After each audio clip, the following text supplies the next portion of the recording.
د کرکټ په نړۍ کې یو بدترینه ریکارډ په یوه منډه کې 4 لوبغاړي وسوځېدل، 9 شپېته په سختۍ سره اویا شوې.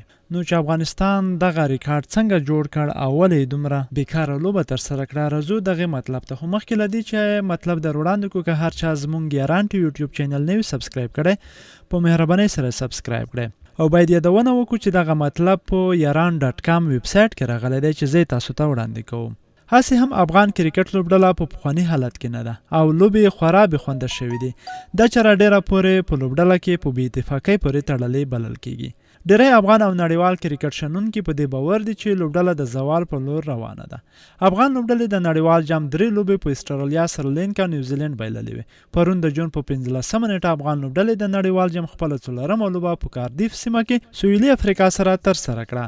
یوه منډه او د افغانستان 4 ویکټ. د افغانستان کرکټ ملي لوبډله پسې 80 او یا خناکې منډې د سریخو ډنډ په څیر تللې دي. د دې ترمنځ منډو کې هر ځل د افغانستان 4 یا 15 ویکټ لویږي، منډې درېږي. افغان لوبډلې د افریقا خلاف لوبه کې په 9 شپېته منډو 2 ویکټ له لاسه ورکړې وې، خو چې کله منډې او یا کېدې زموږ ویکټ شپږو ته ورسېدې او په یوه منډه کې مو 4 ویکټ له لاسه ورکړې.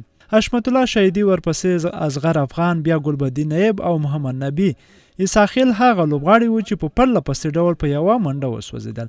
له 9 شپېتو منډو تر اویا منډو موږ ته 4 ویکټې له لاسه ورکړې. په یوه منډه 4 ویکټې له لاسه ورکول د نړۍ د کرکټ په تاریخ کې د لوبې په منځنۍ برخه کې د توپ وهونکو سوځېدل تر ټولو بده سوځېدنه ده. که منځنۍ برخه کې هر لوبغاړی 15 یا 20 منډې کړې وای نو هدف تر 250 ورسېده او افریقا بیا هم په اسانۍ سره نشو پوره کولی. مونږ ګورو چې افغان لوبډله د کمزوري توپ وهنې له کبله په پرله پسې ډول لوبې بایللې او لوبغاړي بیا هم عبرت نه اخلي.